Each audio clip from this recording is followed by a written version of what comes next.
Assalamualaikum warahmatullahi wabarakatuh.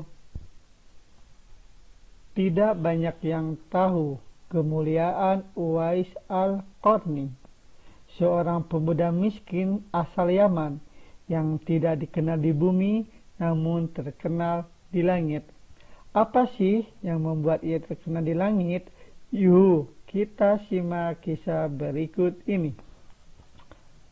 Uwais Al-Qarni sangat dicintai Rasulullah Shallallahu Alaihi Wasallam dan penghuni langit.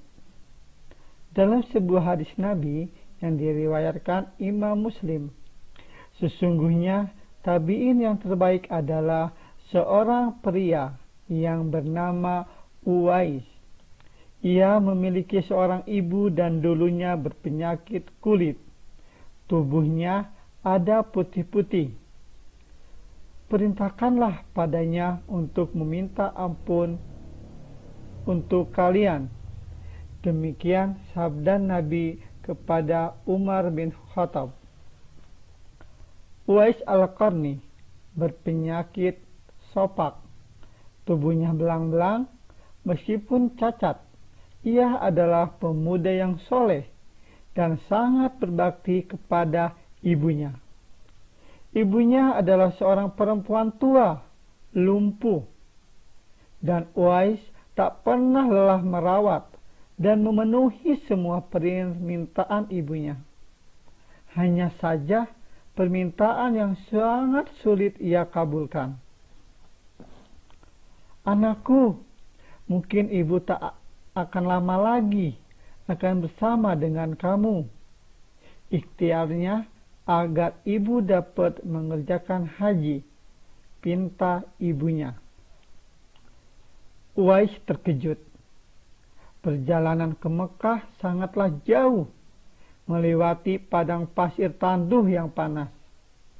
Orang-orang biasanya menggunakan unta dan membawa banyak perbekalan. Namun Uwais sangat miskin dan tak memiliki kendaraan.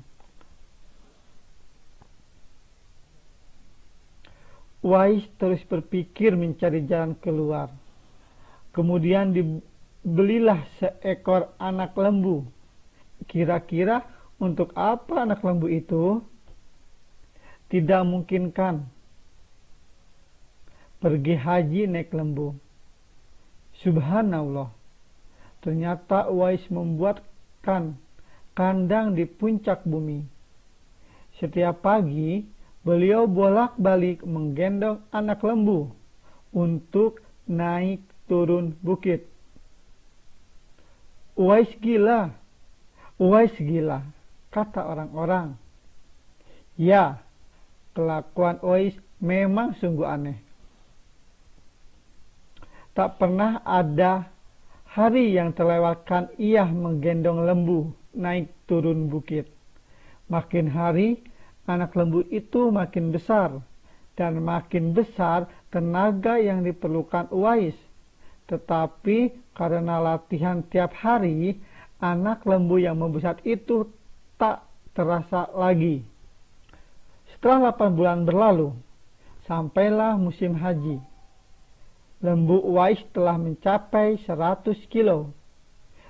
Begitu juga dengan otot Uwais semakin membesar. Ia menjadi kuat mengangkat barang.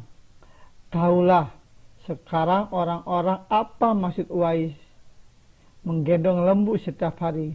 Ternyata ia latihan untuk menggendong ibunya. Uwais menggendong ibunya berjalan kaki dari Yaman ke Mekah. Jarak dari Yaman ke Mekah adalah sekitar 1120 km. Alangkah besarnya cinta Uwais kepada ibunya. Ia rela menempuh perjalanan jauh dan sulit demi memenuhi keinginan ibunya. Uwais berjalan tegap menggendong ibunya tawaf di Ka'bah. Ibunya terharu dan bercucuran air mata ketika melihat Baitullah.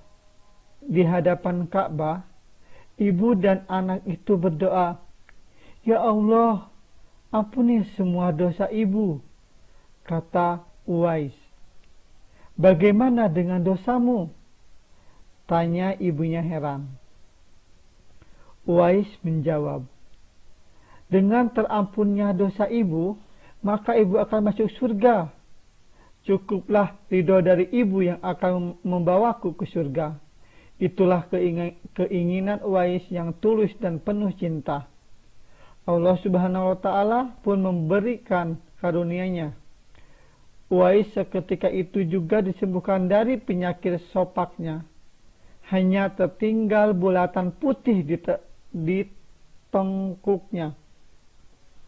Hikmah dari disisakannya bulatan putih di tengkuk itu sebagai tanda bagi Umar bin Khattab dan Ali bin Abi Thalib, dua sahabat utama Rasulullah SAW, untuk mengenali Uwais. Umar dan Ali sengaja mencari Uwais di sekitar Ka'bah karena Rasulullah SAW berpesan, "Di zaman kamu nanti akan lahir seorang manusia yang doanya sangat makbul. Kamu berdua pergilah cari dia. Dia akan datang dari Yaman. Dia dibesarkan di Yaman. Dia akan muncul di zaman kamu. Carilah dia. Kalau berjumpa dengan dia, mintalah doa untuk kamu berdua." Kisah pertemuan Umar dengan Uwais Al-Qarni dikutip dari Rumaysya. Usaid bin Zabir berkata, Umar bin Al-Khattab ketika didatangi oleh serombongan pasukan dari Yaman, ia bertanya, "Apakah di tengah-tengah kalian ada yang bernama Uwais bin Amir?" Sampai Umar mendatangi Uwais dan bertanya, "Benar engkau adalah Uwais bin Amir?" Uwais menjawab, "Iya, benar." Umar bertanya lagi, "Benarkah engkau dari Murad dari Qaran?" Uwais menjawab, "Iya." Umar bertanya lagi, "Benar engkau dahulu memiliki penyakit kulit, lantas sembuh kecuali sebesar 1 dirham?" Uwais menjawab, "Iya." Umar bertanya lagi,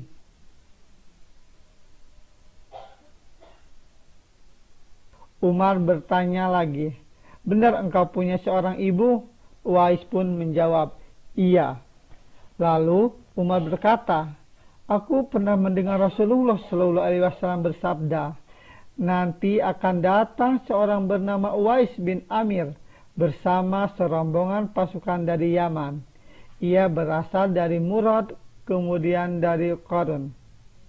Ia memiliki penyakit kulit, kemudian sembuh darinya, kecuali bagian 1 dirham. Ia punya seorang ibu dan sangat berbakti padanya.